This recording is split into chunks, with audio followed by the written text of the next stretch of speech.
My husband threw tantrums for months, slammed a sauce jar so hard it cracked, flipped the coffee table, and his mom said, "Boys will be boys." So I threw bigger ones back. I married Nathan after dating for 2 years, and everything was great until we moved in together. We had this nice little duplex with a big kitchen and a backyard where I grew tomatoes and peppers. Nathan worked from home doing consulting, and I worked at the veterinary clinic downtown. We split everything down the middle and took turns cooking dinner. Life was good until about 3 months after the wedding when I saw who Nathan really was. We were at the grocery store and I grabbed the wrong brand of pasta sauce. Nathan grabbed the jar from my hand and slammed it back on the shelf so hard it cracked. The store employee just stared at us. Nathan said the sauce had too much sugar and walked off like nothing happened. I bought the sauce anyway because we needed it for dinner. When we got home, Nathan saw the jar in the bag and threw it in the trash. Then he made himself a sandwich and went to his office. After that, the tantrums started happening all the time.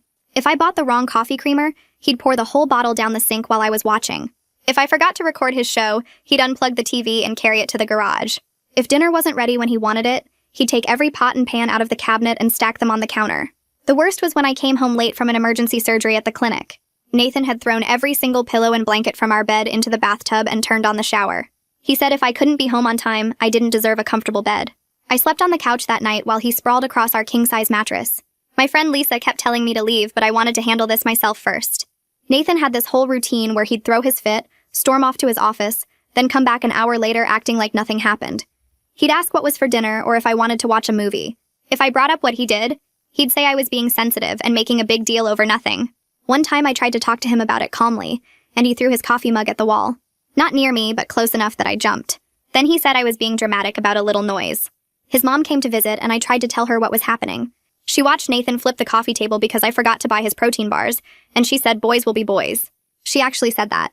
Then she told me her husband used to break plates when he was stressed and it was my job to keep Nathan happy. That's when I realized nobody was going to fix this but me. So I started matching his energy. When Nathan threw the remote at the wall because the game was buffering, I picked up his gaming headset and launched it out the back door into the garden. He ran outside and spent an hour looking for it in the dark. When he poured out my expensive shampoo because I took too long in the shower, I took his entire shelf of supplements and protein powder and dumped them in the kitchen trash. He had to dig through coffee grounds and old food to get them back. When he knocked all my makeup off the bathroom counter because I left a hair in the sink, I went to his office and swept everything off his desk onto the floor. His laptop survived, but his coffee went everywhere. Nathan started getting confused. He'd throw his tantrum and wait for me to clean up or apologize, but instead I'd throw a bigger one. He threw a book at the door. I threw 3. He slammed cabinets. I slammed them harder. He started yelling that I was crazy and out of control. I yelled back that I was just expressing my feelings as he did. The breaking point came when Nathan's boss called him for an important video meeting. Nathan was in his office, and I was in the kitchen making lunch. I accidentally dropped a pan, and Nathan came storming out screaming about the noise. So I grabbed every pan we owned and started dropping them one by one. Nathan's face turned this deep red color that started at his neck and spread up to his hairline. His laptop screen showed his boss Winston's face frozen mid-question, and I could hear the tinny voice coming through the speakers asking what all that noise was about. Nathan slammed the laptop shut so hard I thought the screen might crack. He started walking toward me with his hands balled up into fists at his sides, and for a second I thought about backing up or apologizing or doing something to defuse the situation like I always did. But I was still holding that big cast iron skillet in my hand, and something in me just refused to move. Nathan stopped about 3 feet away from me, and we just stared at each other while he breathed really hard through his nose. I could see something different in his eyes that I'd never seen before. Something that looked almost like fear. Like he suddenly realized I wasn't going to back down this time. He opened his mouth like he was going to yell at me, but nothing came out. Then he spun around and punched the hallway wall so hard his fist went straight through the drywall. The sound was this awful crunch, and then he was shaking his hand and cursing, and he walked straight to his office and slammed the door so hard the whole duplex shook. I heard the lock click from where I was standing in the kitchen. I put the pan down on the counter and my hands were shaking. All the other pans were scattered across the kitchen floor like some kind of crazy obstacle course. I started picking them up one by one and putting them back in the cabinet, and my heart was beating so fast I could feel it in my throat. Through the office door, I could hear Nathan talking on his phone, and his voice had this high, panicked edge to it that I'd never heard before. I walked closer to the door and pressed my ear against it. He was telling someone that I'd lost my mind, that I'd ruined his important work call on purpose, that he didn't know what to do with me anymore. I realized he was talking to his mother. He kept saying things like, "She's out of control, and I can't live like this, and you need to come over here and talk to her." I stepped back from the door and went to sit on the couch in the living room. My phone was on the coffee table, and I opened it up to my photos. I'd been taking pictures of everything Nathan destroyed over the past few months without really thinking about why. There was the cracked sauce jar from the grocery store, the soaked bedding in the bathtub, my makeup scattered all over the bathroom floor, the dent in the wall from where he threw his coffee mug, the broken TV remote, my shampoo bottle empty in the sink. I had dozens of photos documenting every single one of his tantrums. Less than an hour later, I heard a key turning in our front door. Nathan must have given his mother a key without asking me because Lorraine just walked right in like she owned the place. She didn't even knock. She came into the living room where I was still sitting on the couch and stood there with her hands on her hips looking at me like I was a misbehaving child. She started in on this lecture about how a wife needs to respect her husband's work time and create a peaceful home environment and be supportive instead of destructive. She said Nathan had important responsibilities and I needed to understand that my behavior was affecting his career. I just sat there listening to her go on, and then I held up my phone. I started showing her the photos one by one without saying anything. The cracked sauce jar, the soaked bedding, my makeup everywhere, the wall damage, the empty bottles. She went quiet as she looked at each photo and her face got this pinched expression like she'd bitten into something sour. When I got to the last photo, she handed my phone back to me and said we both needed to grow up. Not just Nathan. Both of us. Like I was equally responsible for this mess we were living in. Nathan's office door opened and he came out looking all disheveled with his hair sticking up. He and Lorraine went into the kitchen and started having this quiet conversation, but the duplex is small enough that I could hear most of it from the living room. Lorraine told him he needed to handle his wife, and those exact words made my stomach turn. Nathan complained that I'd changed, that I used to be sweet and easy to get along with, that now I was impossible to live with. He didn't mention any of his own behavior, or the fact that he'd been throwing tantrums for months before I started fighting back. Lorraine said something about marriage being hard work, and both people needing to compromise. But then she told Nathan that men sometimes need to be firm with their wives. I wanted to get up and throw something at both of them, but I just sat there on the couch gripping the armrest so hard my knuckles turned white. After Lorraine finally left, Nathan came and sat on the opposite end of the couch from me. We sat there in complete silence for what felt like forever. I looked at the clock on the wall and watched the minutes tick by. 1 hour passed, then another. Neither of us said a single word because what was there even to say at this point? We'd crossed into some kind of territory where normal couple communication didn't work anymore. We couldn't just talk about our feelings or work through our problems like regular people because we'd been destroying each other's stuff and yelling and throwing things for months. The silence was so heavy it felt like something physical sitting between us on the couch. Nathan kept clearing his throat like he was going to say something, but then he'd just shift his position and stay quiet. I stared at the wall where he'd punched the hole and thought about how we were going to have to fix that before the landlord saw it. I thought about how much money we'd wasted on replacing things we'd broken. I thought about how tired I was of living like this. That night, Nathan took a pillow and blanket from the closet and went to sleep in his office. I went to our bedroom and lay down on the bed, but I couldn't fall asleep. I kept staring at the ceiling thinking about everything that had happened. I'd matched Nathan's energy like I thought I was supposed to, like I was standing up for myself and refusing to be pushed around. But lying there in the dark, I realized that matching his tantrums hadn't fixed anything at all. I'd just proved that I could be as destructive as him. We were both living in a war zone that we'd created together. The duplex that used to feel like home now felt like a battlefield. My tomatoes and peppers in the backyard were probably dying because I hadn't had the energy to take care of them in weeks. Everything we'd built together was falling apart, and I didn't know how to stop it. I'd thought that fighting back would make Nathan see how awful his behavior was, but instead it just gave him an excuse to say I was crazy too. I finally fell asleep around 3 in the morning feeling more exhausted than I'd ever felt in my life. The next morning, I woke up to the smell of coffee. I walked into the kitchen and found Nathan standing by the coffee maker with this big fake smile on his face. He asked me what I wanted for breakfast in this cheerful voice that sounded completely wrong after everything that had happened yesterday. I just stood there staring at him trying to figure out if he was serious. I told him we needed to talk about what was happening to us, about the fighting and the destruction, and his mother walking into our house uninvited. Nathan's fake smile got even bigger, and he said there was nothing to talk about if I would just stop overreacting to everything. He said we could go back to normal if I would calm down and stop making problems where there weren't any. I felt something break inside me when he said that. Not in a dramatic way, just this quiet realization that Nathan genuinely believed none of this was his fault. He thought I was the problem. He thought if I would just go back to being quiet and accepting his tantrums, everything would be fine. I didn't say anything else to him. I just went back to the bedroom and got ready for work. I drove to the veterinary clinic downtown and walked in through the back entrance like I always did. My coworker Alyssa was in the break room making coffee, and she took one look at my face and asked if everything was okay at home. I opened my mouth to give her my usual response about how everything was fine, but instead I felt my eyes fill up with tears. Alyssa put down her coffee mug and took my arm and led me into the supply room. She closed the door behind us and I just started crying. Not pretty crying either, but the kind where you can't breathe right and your nose runs everywhere. I told her everything. About the pasta sauce at the grocery store, and Nathan throwing things and pouring out my shampoo and soaking our bedding in the bathtub. I told her about how I'd started fighting back and throwing bigger tantrums than his. I told her about the pans yesterday, and Nathan punching the wall and his mother showing up uninvited. Alyssa listened to the whole thing without interrupting once. When I finally stopped talking and wiped my face with a paper towel, Alyssa was quiet for a minute. Then she said very gently that what I was describing sounded like an abusive relationship. I started to argue with her because Nathan had never actually hit me, but she held up her hand. She said abuse wasn't just physical, and that destroying property and controlling behavior and creating a scary environment all counted. She said even though I was fighting back now, that didn't make it better. She said two people destroying each other wasn't a relationship. It was mutual destruction. She asked me if this was really how I wanted to live for the rest of my life. I stood there in the supply room surrounded by boxes of medical supplies and bags of dog food, and I realized I didn't have an answer to that question. I spent the rest of my shift at the clinic going through the motions of my job, while my brain kept replaying what Alyssa said about mutual destruction. I checked a beagle's ears for mites and thought about Nathan punching the wall.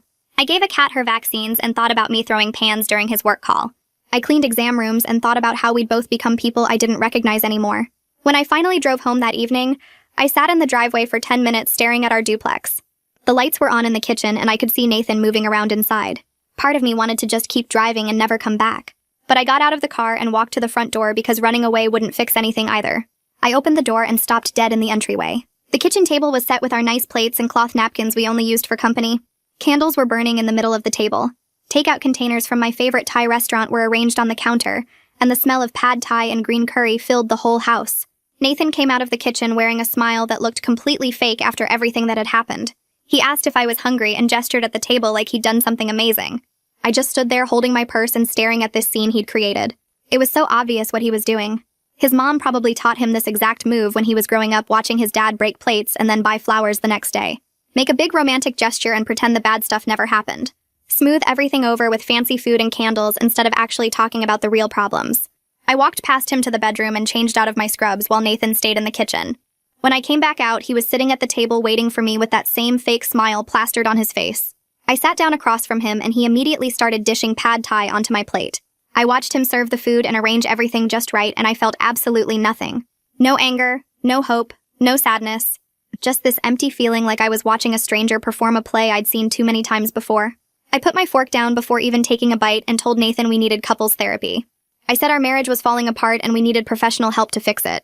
Nathan actually laughed. Not a mean laugh exactly, but this dismissive sound like I'd said something ridiculous.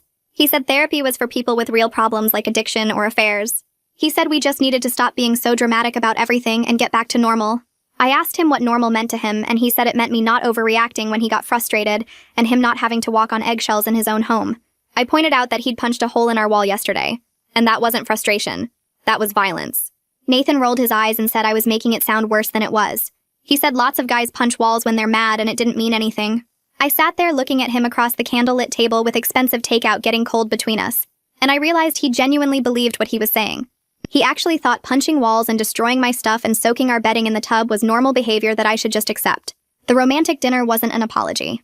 It was a bribe to get me to go back to being quiet and manageable. I stood up from the table and told Nathan I was serious about therapy. He said he wasn't going to waste money on some therapist who would just take my side anyway. I went to the bedroom and closed the door while Nathan stayed at the table eating Thai food by himself. The next morning, I woke up to Nathan's voice coming through the bedroom wall. He was in his office talking loud enough that I could hear every word. I got up and pressed my ear against the wall between our bedroom and his office. Nathan was on the phone with his boss, and his voice had this fake, cheerful tone that made my skin crawl. I heard him say something about construction next door causing noise issues yesterday. He apologized for the disruption to the video meeting and promised it wouldn't happen again. There was a long pause where Nathan wasn't talking, and I figured his boss was responding. Then Nathan's voice got higher and more stressed. He said the construction was unexpected and he'd already filed a complaint with the building management. Another pause. Nathan said he understood the client had been on the call, and he took full responsibility for not warning everyone about potential noise. His voice was getting tighter, and I could tell his boss wasn't buying the construction story. Nathan spent the next hour on damage control calls. I got dressed and ready for work while listening to him talk to different people trying to fix his professional reputation. He called someone named Winston back and spent 20 minutes explaining his home office situation and promising his work quality wouldn't suffer. He called another colleague and asked them to smooth things over with the client who'd been on the disrupted call. Every conversation made him sound more desperate, and I realized his job might actually be in trouble because of what I'd done with the pans. Part of me felt guilty, but a bigger part of me thought about all the times Nathan had made me late for work or disrupted my life with his tantrums, and he never cared about the consequences for me. I was making coffee in the kitchen when someone knocked on our front door. I opened it and found our landlord standing there looking annoyed. He said he'd gotten noise complaints from both neighbors about crashing sounds and yelling coming from our duplex. He asked if he could come in and look around. I let him in because I didn't know what else to do. The landlord walked through our living room and immediately saw the hole Nathan had punched in the hallway wall. He stopped and stared at it for a long time. Then he kept walking and noticed the cabinet door in the kitchen hanging crooked where the hinge had broken during one of our fights. He opened the cabinet and the door came completely off in his hand. The landlord set the broken cabinet door on the counter and turned to look at me. He asked very directly if he needed to be concerned about his property. I opened my mouth, but no words came out. Nathan came out of his office right then, and the landlord's whole face changed. He asked Nathan what was going on with all the damage and noise complaints. Nathan immediately switched into this charming, friendly mode that made me want to throw up. He smiled at the landlord and said everything was fine. He said we'd had some minor accidents, but he was planning to repair everything himself this weekend. He put his hand on my shoulder like we were this happy couple, and I had to force myself not to pull away. The landlord looked at Nathan's hand on my shoulder and then looked at my face. He asked me directly if I felt safe in this house. I froze. Nathan's hand tightened on my shoulder. The landlord kept looking at me, waiting for an answer, and I couldn't figure out what to say. If I said no, what would happen? Would the landlord call the police? Would Nathan get even angrier? If I said yes, was I lying? Did I actually feel safe here anymore? I finally said I was fine in this quiet voice that didn't sound convincing even to me. The landlord didn't look like he believed me, but he couldn't force me to say anything else. Nathan walked the landlord to the door, still being all friendly and charming. He promised again to fix everything and keep the noise down. The landlord handed Nathan a written warning about the noise complaints and property damage. He said any more problems, and he'd start eviction proceedings. Nathan took the paper and kept smiling until the landlord left. The second the door closed, Nathan's fake smile disappeared. Requested Reds is on Spotify now. Check out link in the description or comments. He turned to me and started yelling about how I'd embarrassed him and made us look like trashy people who couldn't handle our problems. He said the landlord probably thought he was some kind of abuser now because of how I acted. I pointed out that he literally punched a wall yesterday, and the landlord could see the evidence. Nathan said that was different because I'd provoked him by dropping the pans during his meeting. He said if I hadn't started that whole thing, none of this would have happened. I told him he'd been throwing tantrums and breaking stuff for months before I ever fought back. Nathan said I was twisting everything around and making him sound like a bad guy when he was just reacting to my behavior. We stood in the hallway yelling at each other until I couldn't take it anymore and went to the guest room and slammed the door. That night, I got ready for bed in the guest room. I'd brought my pillow and some blankets in there earlier. I was just getting under the covers when I heard Nathan in the hallway. The guest room door opened and Nathan walked in. He didn't say anything, just went straight to the bed and started pulling the mattress off the frame. I asked him what he was doing, and he said if I wanted to sleep separately, then I could sleep on the floor or the couch. He dragged the mattress out of the guest room and down the hall to his office. I heard him shoving furniture around to make room for it. I stood in the empty guest room looking at the bare bed frame and felt something break inside me that hadn't broken before. This wasn't anger or destruction during a fight. This was cold, calculated punishment because I'd tried to set a boundary. I grabbed my pillow and went to the living room couch. I lay there in the dark, listening to Nathan moving around in his office, and thought about how we'd gotten to this point. I thought about the grocery store and the pasta sauce, and how that first tantrum should have been a warning sign. I thought about all the times I'd made excuses for him, or tried to fix things myself instead of leaving. I thought about how I'd started matching his tantrums, thinking it would make him see how awful his behavior was. But instead, it just gave him ammunition to say I was crazy too. The next day at work, my friend Ellie found me in the break room. She'd heard from Alyssa that things were bad at home. Ellie asked if I wanted to come stay at her place for a few days. She had a spare room and said I could have some space to think about what I wanted to do. I sat there with my coffee getting cold in my hands and seriously considered taking her up on it. It would be so easy to just pack a bag and leave for a while. But then I thought about Nathan staying in our duplex acting like he'd won something. I thought about how I'd be the one adjusting and accommodating again while he got to keep his space and his routine. I told Ellie thanks, but I wasn't leaving my own home. Nathan was the one with the problem, and I was tired of being the one who had to leave or change or fix things. Ellie looked worried, but she said she understood. She made me promise to call her anytime, day or night, if I needed help. I promised and went back to work, but I kept thinking about her offer all day. Part of me wondered if I was being stupid by staying. But another part of me was just so tired of running away from problems or trying to make myself smaller, so other people could be comfortable. When I got home that evening, Nathan's office door was closed and locked. I could hear him typing and talking on the phone. I made myself dinner and ate alone at the kitchen table. Nathan stayed in his office until after I went to bed on the couch. The next few days followed the same pattern. Nathan worked long hours with his door locked, and I went to work and came home and we barely saw each other. When we did pass in the hallway, we didn't speak. We were living like hostile roommates who happened to be married. I'd wake up on the couch and hear Nathan already in his office. I'd come home and he'd be in there with the door locked. We stopped cooking meals together. We stopped talking about our days. We stopped existing in the same space except for these brief, awkward moments in the hallway where we'd both look away and keep walking. I realized Nathan was avoiding me as much as I was avoiding him. Neither of us knew how to fix what we'd broken, and neither of us wanted to be the first one to try. So we just lived in this Cold War silence that felt worse than the yelling and destruction had been. I worked a late emergency surgery on a cat who'd eaten something toxic. By the time I finished, it was almost midnight. I drove home exhausted and just wanting to collapse on the couch. I unlocked the front door and walked into the dark house. I flipped on the kitchen light and noticed something different right away. There was a new lock on Nathan's office door.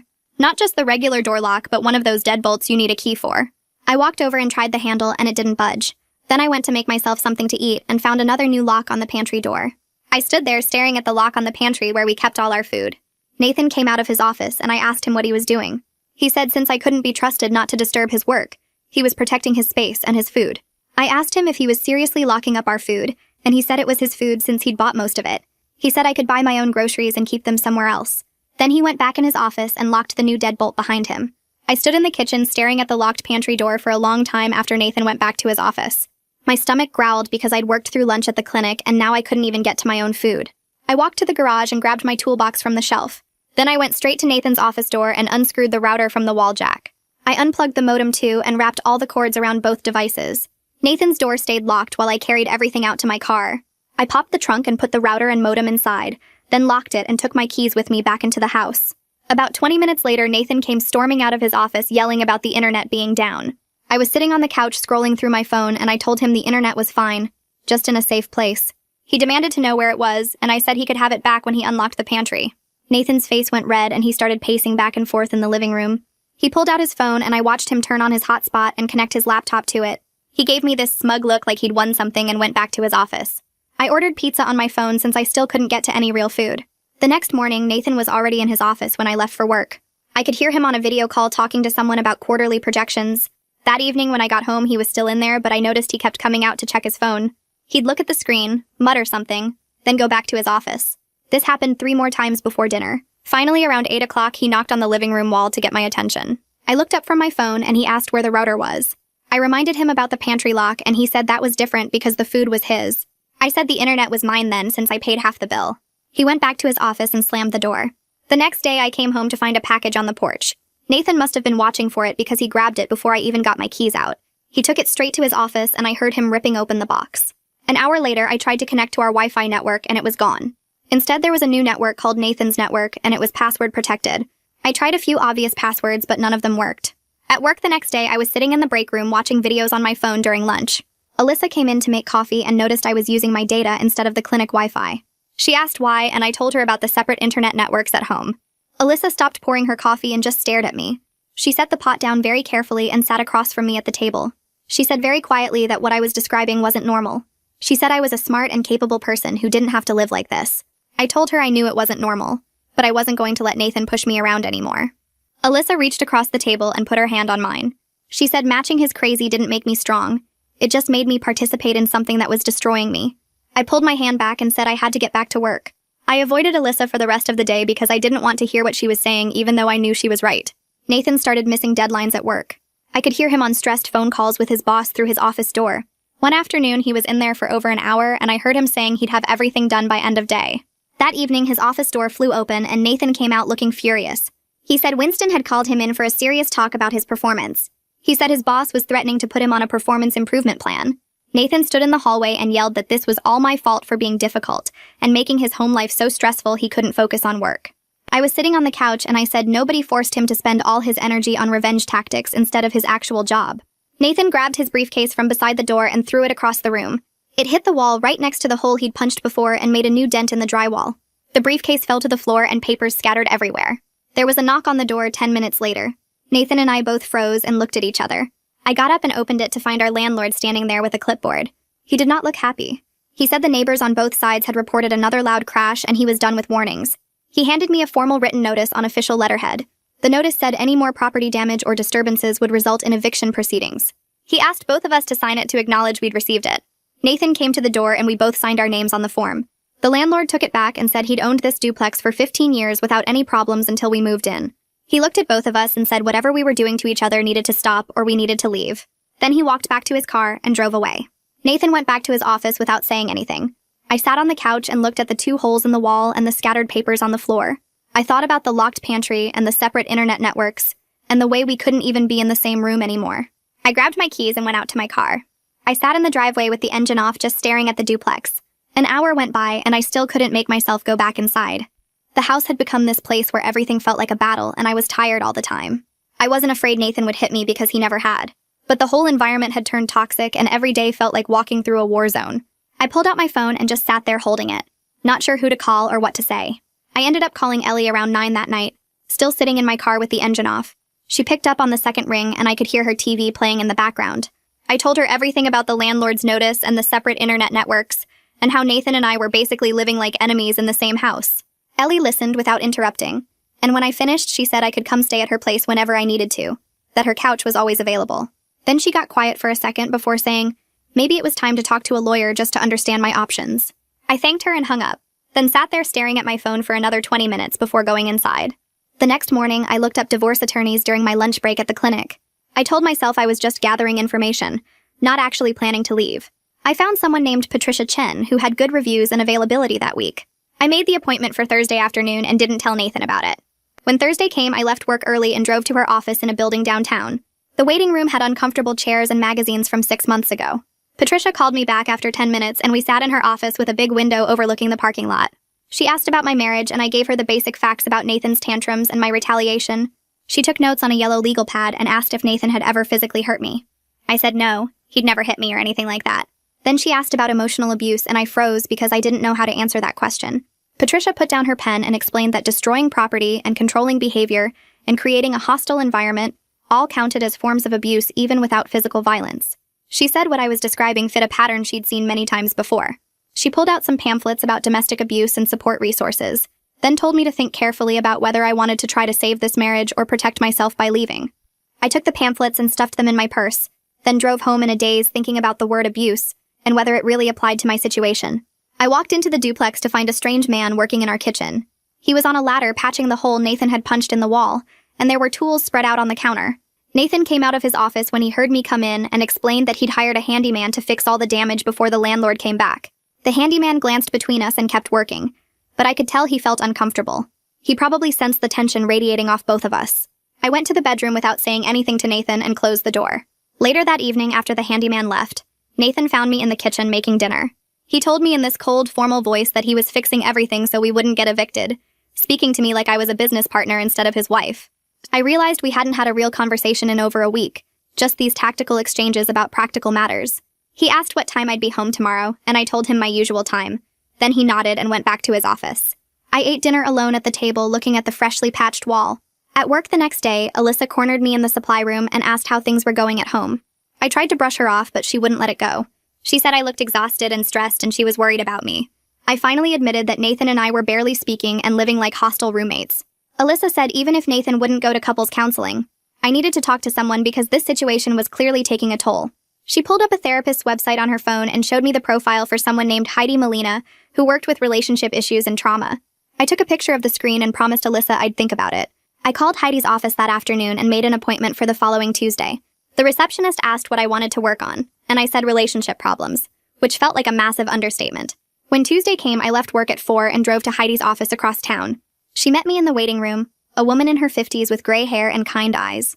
Her office had soft lighting and comfortable chairs and a box of tissues on the side table. She asked me to tell her what brought me in, and I started talking about Nathan's tantrums and my retaliation, and everything that had happened over the past months. Saying it all out loud to a stranger made me realize how completely abnormal our situation had become. Heidi asked what I wanted to get out of therapy, and I opened my mouth to say I wanted to fix my marriage, but the words wouldn't come out.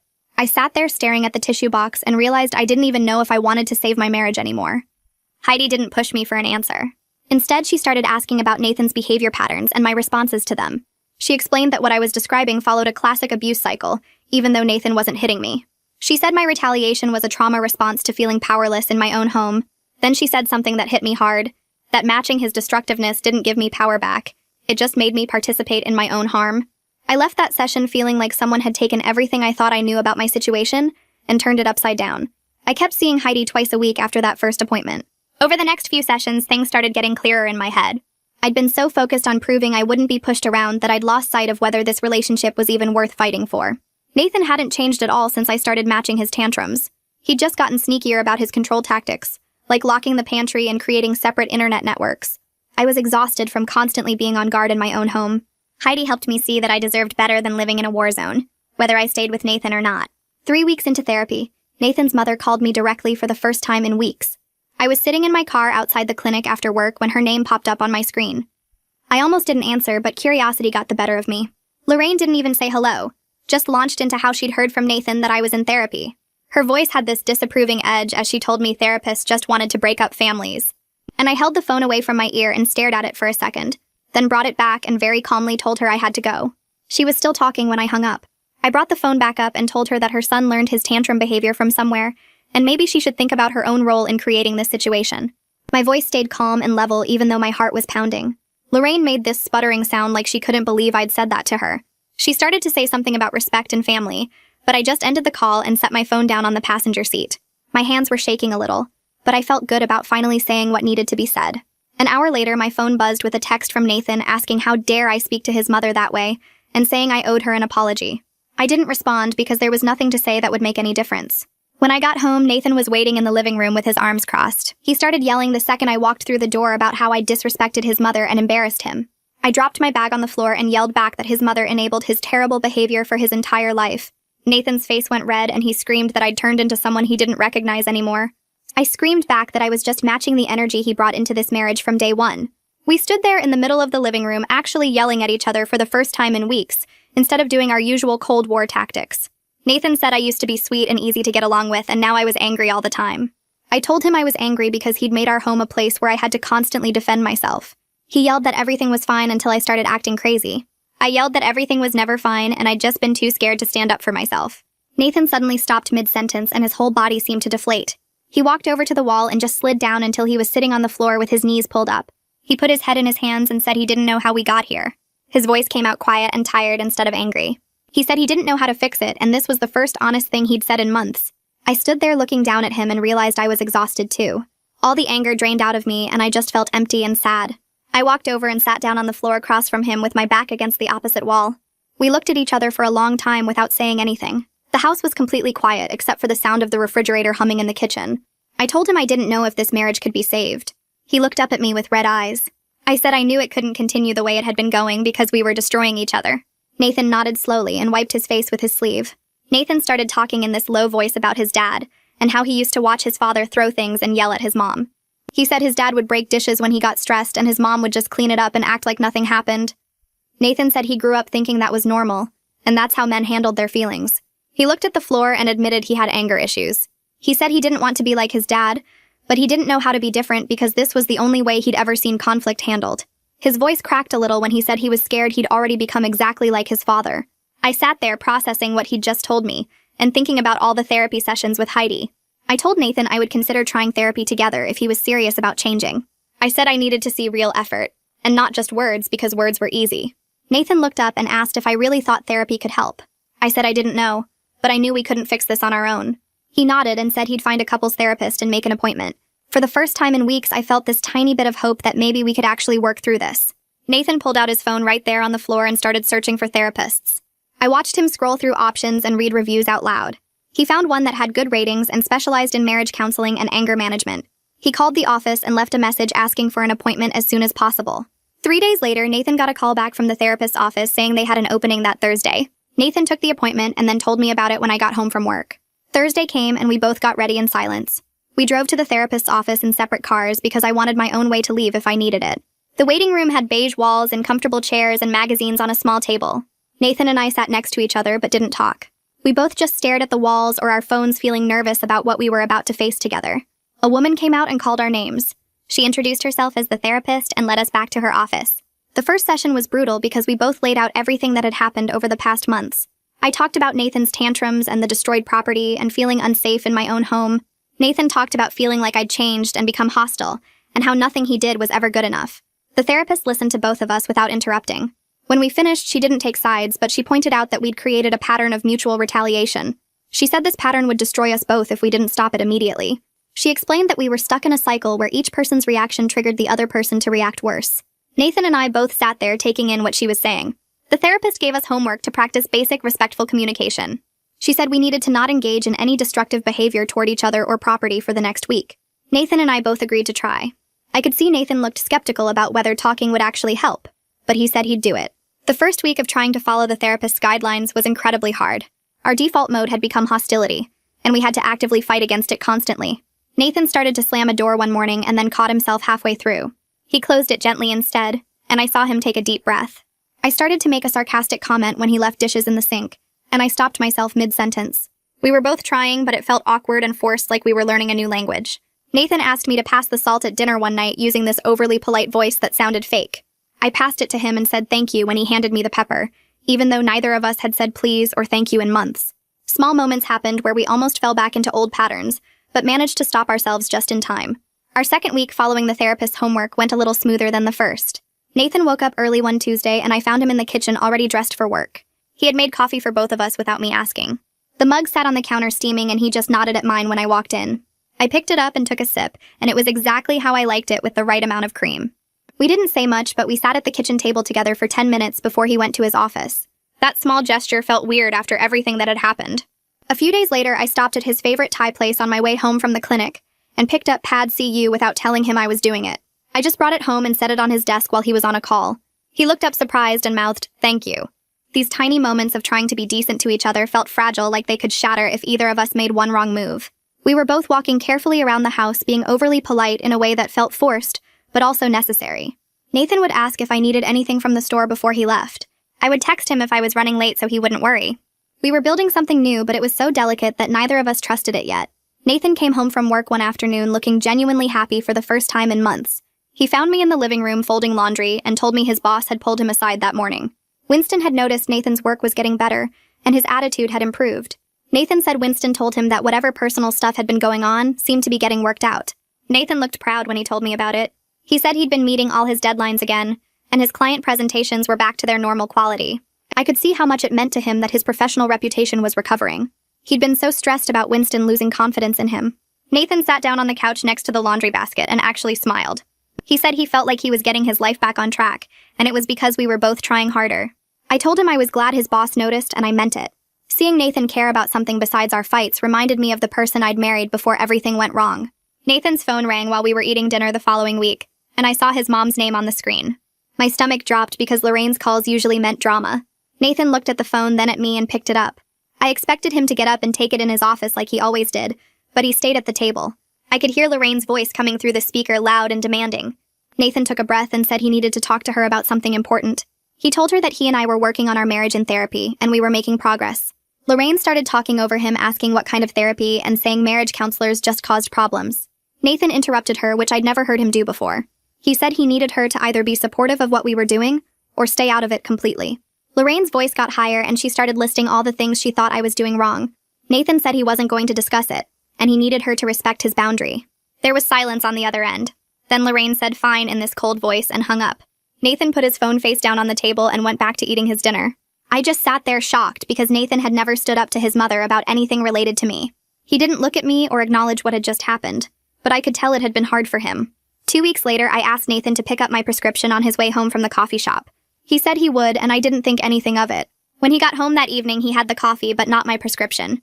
I felt this immediate anger rise up in my chest, and I asked him where it was. Nathan looked confused, then said he'd completely forgotten and could go back out to get it. My brain went straight to assuming he'd done it on purpose to mess with me. I said he probably forgot on purpose because that's what he always did when I asked him for something. Nathan's face fell and he said he genuinely forgot and he was sorry. I didn't believe him and I could feel myself getting ready to start a fight. Nathan suggested we call our therapist because this was exactly the kind of thing she'd told us would happen. I didn't want to call her because I was mad, but Nathan pulled out his phone and sent her a message asking if we could have an emergency session. She responded within an hour and said she could see us the next morning. That night we barely spoke, and I slept badly convinced Nathan had forgotten on purpose. The next morning we sat in the therapist's office and I laid out what happened. She listened, then asked me why I immediately assumed Nathan forgot on purpose. I said because that's what he used to do. She pointed out that Nathan had been following through on everything else for weeks, and one forgotten errand didn't mean he was back to his old patterns. She asked Nathan if he forgot on purpose, and he said no. He was thinking about a work problem and it slipped his mind. The therapist explained that rebuilding trust meant we'd both make mistakes, and we had to give each other room to mess up without assuming the worst. She said I was still in fight mode looking for reasons to be mad, and Nathan was still scared of my reactions. We talked through it for the full hour, and by the end I felt stupid for blowing up over a forgotten prescription.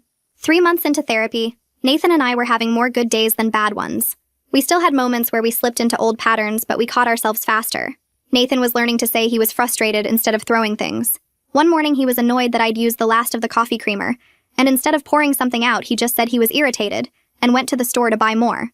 I was learning to set boundaries without destroying his stuff. When Nathan left wet towels on the bathroom floor, I told him it bothered me instead of throwing his toiletries in the trash. We were both working hard, but it still felt like work. Our therapist kept reminding us that change takes time, and we shouldn't expect to undo months of bad patterns overnight. Nathan was better about expressing himself, and I was better about not jumping to retaliation. We still argued sometimes, but the arguments didn't turn into destruction anymore. We actually talked through problems which felt weird and slow but effective. I noticed I wasn't constantly on edge waiting for Nathan to explode. He noticed I wasn't looking for reasons to fight back. We were building something that felt more stable even though it was different from what we'd had before. Our lease was coming up for renewal, and we weren't sure if the landlord would even let us stay. He'd given us that formal warning about the property damage and noise complaints. Nathan called him to ask about renewing, and the landlord came by the next day to inspect the duplex. He walked through every room looking at walls and floors and cabinets. Nathan had fixed the holes in the walls and replaced the broken cabinet hinges. Everything looked clean and intact. The landlord seemed surprised. He said he'd noticed it had been quiet for months with no complaints from the neighbors. Nathan told him we'd worked through our problems and things were much better now. The landlord looked at both of us and said he was glad we'd figured it out because he'd been ready to start eviction proceedings. He said he'd had this property for a long time and he liked having good tenants. He agreed to renew our lease for another year and told us he hoped things stayed peaceful. After he left, Nathan and I looked at each other and both felt relieved. Keeping our home felt like proof that we were actually making progress and not just pretending. I met Alyssa for lunch at the sandwich place near the clinic, and she asked how therapy was going. I told her about the progress Nathan and I had made over the past few months. Alyssa listened and then said she was proud of how hard I'd worked to fix things. She said I seemed like myself again, and not the stressed, angry version of me she'd been seeing for months. I thought about what she said and realized she was right. I wasn't walking on eggshells anymore waiting for Nathan to blow up. But I also wasn't in constant fight mode looking for the next battle. I felt more like the person I used to be before everything got so bad. Alyssa said she could see it in how I carried myself at work, and how I talked about my life. She said I smiled more and seemed lighter. I hadn't noticed the change in myself, but hearing her say it made me realize how much better I felt. The weight of living in a war zone was gone. I still had work to do in therapy, but I wasn't drowning anymore. Spring came and the backyard garden I'd planted the previous year was completely overgrown with weeds. I hadn't touched it in months because I'd been too stressed and angry to care about tomatoes and peppers. Nathan found me looking at it through the kitchen window one Saturday morning. He said we should plant it together this year since I'd been too overwhelmed to maintain it alone. I was surprised because Nathan had never shown interest in gardening before. We spent the afternoon outside pulling weeds and turning over the soil. Nathan asked what I wanted to plant, and I listed the vegetables I'd grown before. We drove to the garden center and picked out seedlings together. Nathan carried the heavy bags of soil and I organized the planting layout. We worked side by side in the backyard, digging holes and setting plants in the ground. Nathan got dirt all over his hands and clothes and didn't complain once. We watered everything and stood back to look at our work. It felt almost normal in a way it hadn't in nearly a year. Just two people working on a project together without tension or anger. The garden became something we both took care of over the following weeks, and it felt good to share that responsibility. Our therapist scheduled our regular session and told us she wanted to talk about our progress. She said Nathan and I had made significant improvements in how we communicated and handled conflict. She pointed out that we'd gone from mutual destruction to actual problem solving, but she warned us that we needed to stay careful about our patterns, especially during stressful times. She said the tools we'd learned in therapy only worked if we kept using them. She recommended we continue therapy monthly as maintenance instead of stopping completely. She explained that many couples stop therapy as soon as things get better, and then fall back into old patterns when stress hits. Nathan and I both agreed to keep coming monthly. We'd worked too hard to risk losing the progress we'd made. The therapist said she was proud of both of us for doing the difficult work of changing. She reminded us that growth was ongoing, and we should celebrate how far we'd come, while staying aware that we'd always need to be intentional about our relationship. Nathan's mother called and said she wanted to visit the following weekend. Nathan asked me if that was okay, and I said yes, even though I was nervous. Lorraine showed up on Saturday afternoon, and I expected the usual tension and judgment. But she sat down at our kitchen table and looked at both of us with this serious expression. She said she wanted to apologize to me for dismissing the problems in our marriage and enabling Nathan's behavior. I sat there stunned because Lorraine had never apologized for anything. She said watching Nathan almost lose his marriage had made her think about her own marriage and the patterns she'd passed down to him. She admitted that Nathan's father had treated her the same way, and she'd normalized it by calling it boys being boys. She said she realized she'd taught Nathan that destructive behavior was acceptable when it wasn't. Lorraine looked at Nathan and told him she was sorry for not holding him accountable. Then she looked at me and said she was sorry for making me feel like his behavior was my fault. I didn't know what to say, so I just nodded. Nathan reached across the table and squeezed his mom's hand. Lorraine stayed for dinner, and the whole visit felt different from every other time she'd been in our house. She was actually trying to be supportive instead of critical. After she left, Nathan and I sat on the couch, and he said he never thought his mom would admit she was wrong about anything. I said it meant a lot that she'd reflected on her own role in the situation. We both felt like maybe things really were changing for the better. 6 months after that day with the pans, Nathan and I are in a much better place, though we both know we're not completely healed. We've learned to catch ourselves before falling into old patterns, and we actually talk about problems now instead of destroying things. Last week, Nathan started getting frustrated about something at work, and I saw him clench his fists. He stopped himself, took 3 deep breaths like our therapist taught him, and told me he needed 10 minutes alone. I said okay, and went to the backyard to check on the tomatoes. When he came back out, he apologized for needing space and explained what was bothering him with actual words. These moments still feel new and fragile, but they're happening more often than the bad days. We had a fight yesterday about whose turn it was to clean the bathroom, and Nathan raised his voice. I felt myself wanting to yell back louder like I used to, but instead I said we needed to take a break from the conversation. We both went to separate rooms for 20 minutes, and when we came back, we talked it through calmly. The bathroom got cleaned, and nobody threw anything or slammed any doors. I continue individual therapy with Heidi because I realize I have my own work to do beyond the couple's issues. She helps me understand why I stayed so long before standing up for myself, and how to maintain boundaries in healthy ways. Last session, she asked me what I was getting out of matching Nathan's tantrums, and I had to really think about it. I told her it made me feel powerful after months of feeling helpless and small. She pointed out that real power comes from choosing how to respond, not from proving I could be just as destructive. That hit me hard because she was right. I'd been so focused on not being a victim that I became someone I didn't recognize. Heidi gives me homework every week about recognizing my own patterns and triggers. This week, I'm supposed to notice when I feel defensive and ask myself if the situation actually requires defense, or if I'm reacting from old fear. Nathan starts his own individual therapy to work on the anger issues that go deeper than our marriage. He tells me his therapist is helping him understand how his childhood shaped his responses, and he's committed to breaking the cycle. He came home from his session last Thursday and said he'd had a breakthrough about watching his dad destroy things when he was angry. Nathan said he learned that breaking stuff was how men handled frustration, because that's what he saw growing up. His therapist is teaching him other ways to process anger that don't involve destruction or control.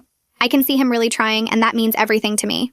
We're not perfect, and we still have hard days, but we've built something different from what we had before. A relationship based on actual communication, instead of fear and retaliation. I'm genuinely hopeful about our future together in a way I couldn't have imagined 6 months ago, when I was dropping pans on the kitchen floor. And yeah, that's the takeaway. Nothing fancy, just something worth thinking about for a minute. If it helped even a little, then it did its job.